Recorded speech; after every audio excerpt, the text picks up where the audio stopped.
I feel joy in like everything, because I think everything has a certain essence of life in it. However you bring it out, you still tell a beautiful story of like life itself. So I don't have a fixed say I will only do like certain types of opera or this. Yeah. See, it's so lovely to see you here on Zoom. Thank you. Me too. See you. So you are now in is it Staatstheater Augsburg? Yeah. Genau. Yeah, I'm here. And this is a new role for you.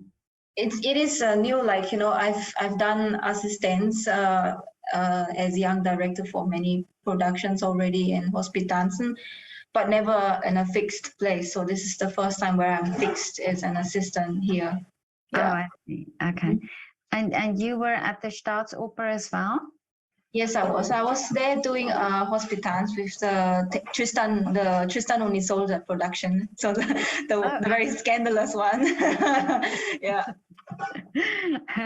But now, as an assistant, assistant stage director. Mm-hmm. Yeah. So tell me, what exactly is your work like? I mean, what would be a day in with your job? Well, actually, everything is quite. I'm the one between the director and everyone else in the house. So that's my role. And like there are certain ways to go about doing that. Like, you know, what information you're supposed to give, and like how exactly do you need to know something, when do you have to report to somebody, and who do you report it to, and to, you know, who else is responsible for the information you get after you pass it on to someone to make something happen by a certain time. So I'm basically coordinating everything that's going on in the house that is like bridging to the director. Yeah. Okay. It's a big responsibility, I think. Yeah. Yeah. So your mind must be all over the place. It is. Getting used to the house, the culture, the people, the names, completely new. And at the same time, you know, like trying to concentrate and getting all the artistic things together for the director is yeah. It's a lot, but it's good that people are very supportive here, and they really help and tell you where to look for things if you make mistakes and everything. But do you go from theater to theater with different productions? So do you always work with the same productions? Like we're now like having one theater, and I'm doing, like, you know, different directors are coming to the house. So the KBB, like the Künstlerische Betriebsbüro, like they kind of allocate which productions you do in the year. So like for certain months, like for this month, I'm doing Traviata first, and then the next month I've been allocated to do Viaggio, like from Rossini, and then the next I'm doing Anna Frank, and then Fidelio. So these are premiere pieces, and there's like some Wiederaufnahme, so like pieces you have to play again from like a different time or something like that. Or I think they're like concerts also. So during times where you're not doing like premiere productions of like blocks of 6 weeks or 8 probably, then you kind of like do different kind of other projects which are also within the same house. Yeah. Oh, I see. Yeah. So do you have to know this whole opera, so you have to know exactly who does what and where they have to be. Yeah, where they have to be, who has to go what. And like, I mean, I'm working also with Inspizien, so the stage manager, and also like there is a props department and costume department who know exactly also what costumes are needed for what, and like for what changes are, like, you know, for technical stuff, for example, I would have to communicate with the stage director, that's a stage manager, and for some information is necessary for me to have that is like affecting how the actors are going to be on stage, or singers, you know. And like some things are like highly technical, so that's in her specialization to also know like certain information, and not necessarily important for me to like know. Yeah. But now you say also you have to know about the costumes and all the little detail that has to be there. But this also changes from opera to, I mean, from from different stagings. So Yes, one exactly. opera, for example, the same opera can be staged in a different way in another theater, but you have to know every theater every time It's you go different. there. Yeah. Yeah. You have the basic things and the basic concepts written from all the composers and librettists from before, and like the director will come with something new or something modern. Like right now she has this overture where like she wants to show the relationship of Violetta to her past in a very like abstract nostalgic way, like let's say. So there are like certain things you don't conventionally see in an overture of Traviata, for example. So this is like very special for this, and we have to like kind of know how many choir members are going to be needed, who's doing what when they're playing during the choir, and like what else does Violetta need to have in the beginning in the overture to kind of like show her mental state before the first scene introduction comes in. Yeah, which is not which is for every opera different. Yeah. No.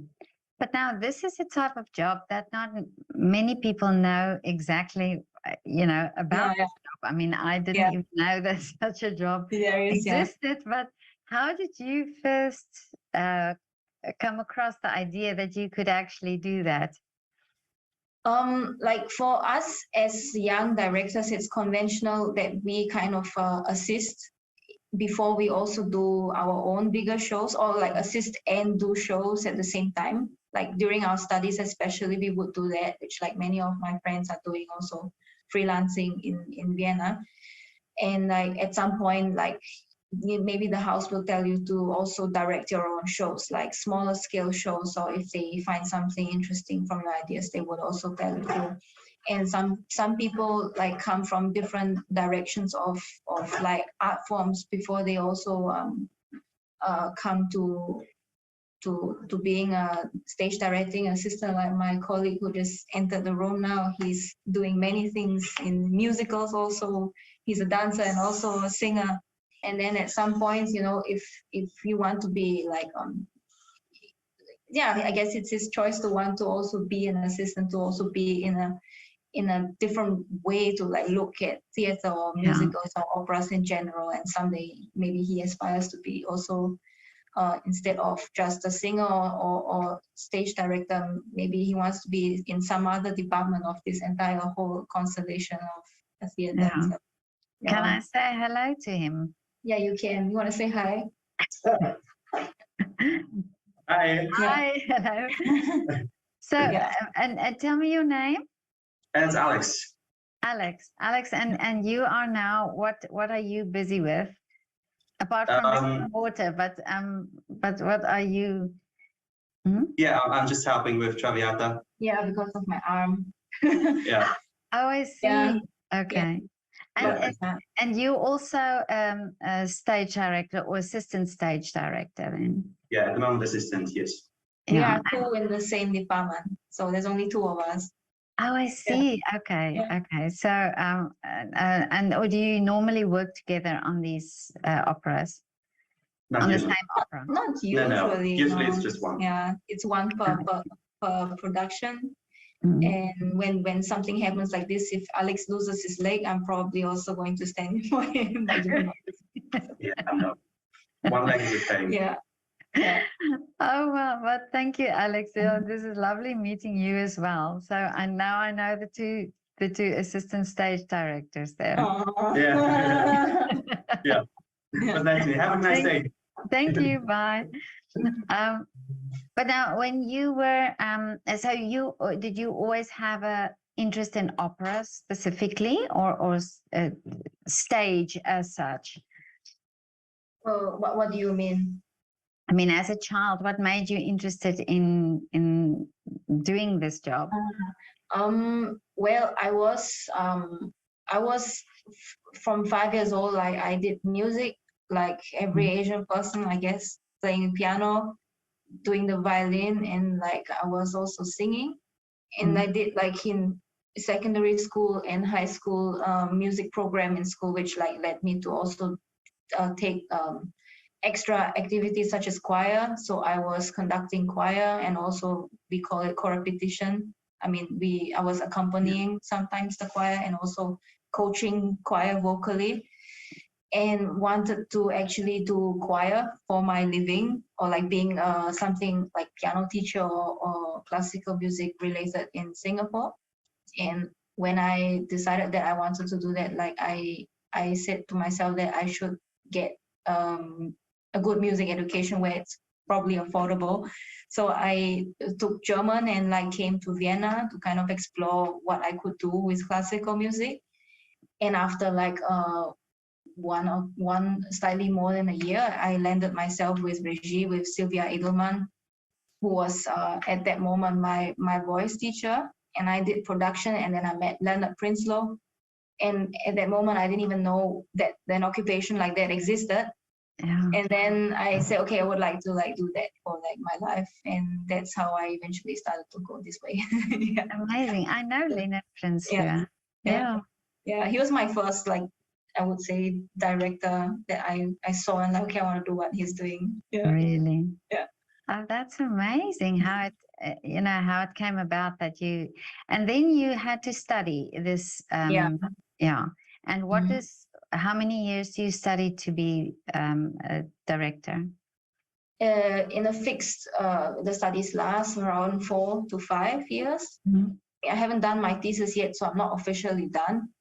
But it takes about like 4 productions in the university for you to be finished in a way. So per year you do one kind of, and one big one at the end of the studies, where you call Diplomarbeit, a Magisterarbeit, and then you are finished with like a Magisterstudium. Yeah.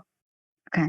So what the work that you're now doing, is this part then of your studies? Yeah, like it's I studied this, and then now I'm doing like, what I kind of studied, what I apply, what I study, everything related to production, how to communicate with people, and how to communicate um in a like courteous way, or like how wie man umgeht, like how you treat and what terms you use when you communicate. I had to like do it in school, because like in school, when you do your own productions, you kind of need to know who to go to get certain things done.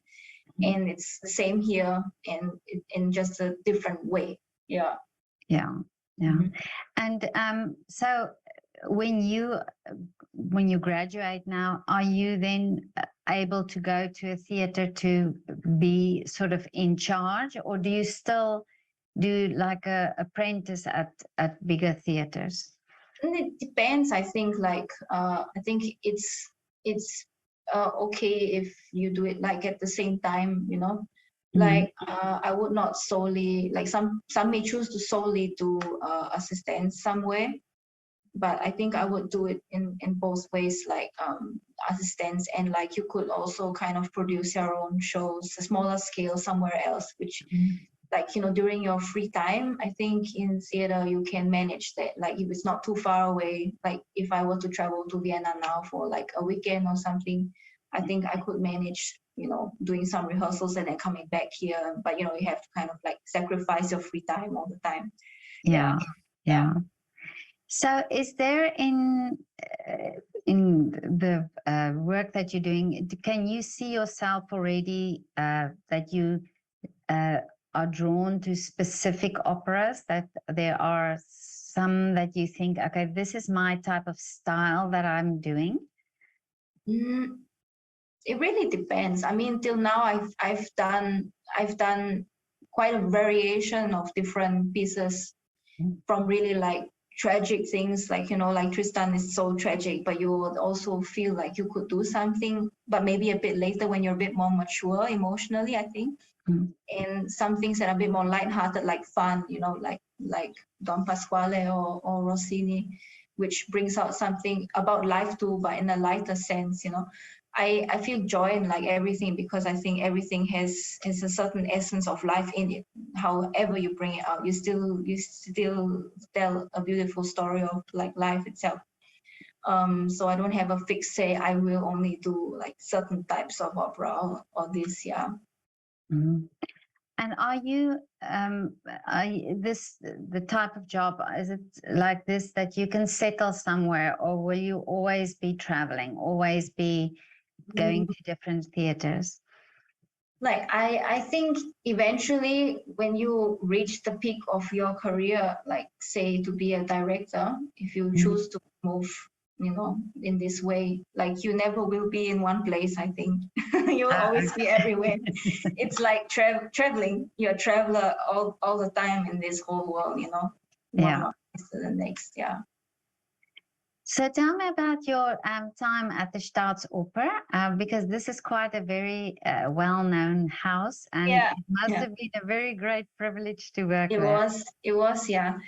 Well, I was in a very good team of 4 of us assisting this entire production. So Peter Pacher, who was the main assistant, Natalie Manconi-Ortner, my colleague, other intern, Agnes Flade, and myself. So everything is very, I think high level organized, like high level, and everyone who is there is extremely good at what they're doing. That like they're like the top level of what they are doing in every department that they are. Like it's massive, and it's a whole swarm of like I don't know, like a machine, like that moves. All these people move towards one goal, I don't know, it's for me like the experience I really take for the rest of my life with this whole like how it shapes me as a person, as an artist, as an assistant, and the way I organize, how I treat people, like it's all in one. And also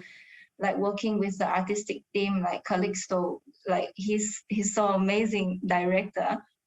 I don't know if other people would say otherwise because he's different, but I feel that he's so intuitive in the way he works. He pulls the entire production together without saying much, it's his energy and the way he feels for pieces, like and he doesn't even rehearse that much either, he just by being him, like he's able to bring so much out of all this. And also the singers were also like really, they've sung so much. I think they were really experienced in Wagner. Also the Philip Jordan, the conductor, and also the chorrepetitor were also working all in Bayreuth. So like intense, I think everything was very intense. Yeah. Yeah. And I don't know, it just shapes me, like my whole life probably. I don't know how to say about it. Yeah, because I think I mean, a lot of people would love this experience to be there and to work there. But how did you get this job then there? I thought that, like, if I was in Vienna and studied ever in Vienna, like I had to work with the Staatsoper once in my entire life. Like if I ever had to live somewhere else, like I need to be at Staatsoper once. So I my colleague Felix Pacher is son of Peter Pacher, and then this colleague of mine, Angela Spage. So she kind of like told me to probably speak with him, and then maybe his father like knows how one gets an internship there. So I wrote the Oberspielleiterin. Her name is Katharina Stromer, and like I got a response that they had still free places because it's a premiere piece. They were able to have Hospitanzen for Regie. So that's how I got it. Like it was a little bit of a process, but in the end it was. Yeah. It's quite competitive to get a place there. So I'm quite privileged. Yeah. Well, you had the wish, so your wish came true. Yeah, I guess. Yeah. Just keep trying. You'll get there. Yeah. Maybe maybe you come back and you continue there. Maybe. Yeah. Yeah. We have time in life. Exactly. Yeah. So, but now, what are your wishes for the future? Where do you see yourself going, and what would you like to achieve? Like I have always been surprised every year from my life. I planned that I would go back to Singapore to like do music there, but in the end I'm here. I planned that like every year it's just something you never see. So I just think that like eventually, of course, I would like to be the director that's going everywhere to travel and to work in like whatever condition I am, financially supported by whatever I could be supported from, like every weekend. Like this summer I was unexpectedly in Greece, and it's a completely different way of working there than in here in this region of Europe. And I had the most amazing time I never expected, Really? So like I would really, really love to go to like, different places all the time, like experience this, to like, be inspired generally as a person for all of like work that I'm doing. Yeah, that's probably my goal. Wherever it could be in a big house, a small house, tiny house, no house, outside, in a garage or something, just everywhere. I would like, yeah. And do you feel you get more experience in the smaller houses, or is it in the bigger houses that the Both. I really? think both of them, like everywhere I'm going, like with a big house and a small house, you learn just different things. I think in a small house you get much more personal contact with like people you're working with. Yeah. And the way things are organized are just different. I think, I cannot say for sure Austria or Germany is different. But yeah, I mean, I cannot also compare if I was in a bigger house in Germany or not, because I was also never there or fixed, in there. Yeah. But I think ultimately you cannot go too far away from the difference of being, bounded together with theater and opera. Like you are all in different places, but you kind of all feel like you speak the same language. Yeah. But and how much do you want to, or how much time do you have now to do your own thing? At the moment, I'm still adjusting to the timetable, like the time here, like when do I actually have free time and when I don't. So like I would have to see in between the times, transitioning between every production, how much time I do have in between. Like, again, my colleague is back. My colleague has time between productions. Yeah. So sometimes when he's not in a production, like right now for this month, he's able to do also other productions in between. Yeah. Yeah. Few weeks, couple of weeks, I guess you do have certain amount of free time. But if your boss says we need you now, he's back here with the train immediately. Oh, is it? Okay. And they will not be cruel, I think, here if you are like stuck somewhere else and they will force you back here or anything like that. Yeah. Because I was told also in my interview that they do care about your personal development as an artist. Yeah, this house cares about your personal development as well. Yeah, because I think it brings something back then. Yeah, it does. Yeah. I would also think that way in a way, like I've worked with singers, I've also always thought that way. If they had to, do a different production for 5 days and they miss the rehearsal, it brings always an experience exactly for us as well. Well, Heather, it's been so lovely to talk to you. Same. And it's amazing the work that you're doing, and your energy was so wonderful. Thank you. Yeah, and I'm sure your wishes will come true, because so far it has, it seems. Thank you. Yeah, you must always go on and like, whatever happens, just move forward. Yeah, exactly. But listen, can you do a shout out maybe for your favorite restaurant or coffee shop? I don't know if you have one here in Vienna that you can. Where did you go regularly when you were here? Or is there one there? Well, in Vienna, we were in many places. Me and my best Asian friend, like let's say her name is Ariel John, she's a soprano. Yeah. We're always, and also Fabian Balkhausen, like he's a bass. And like most of us, I guess, in between rehearsals, we visit this place at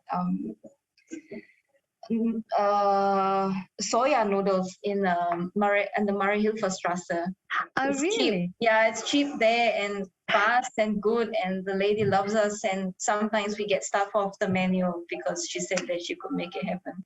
Oh, really? Oh, wonderful. Okay. So do they have a website? I'm not sure if they have a website. But Okay.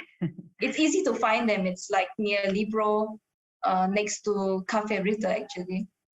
Oh, okay. Yeah. Yeah. So Okay. it's that place. Okay. I'll give it Yeah. I'll give it a try if you say it's good. Yeah. Yeah. Yeah. Okay. Heather, have a lovely afternoon. Yeah. Same to you, And Petra. thank you so much for your time. Thank you also. Okay. And say also goodbye to Alex. Oh, he left already in my room. Okay. Okay, Heather. Bye. Thank you, Petra. Bye. Bye-bye.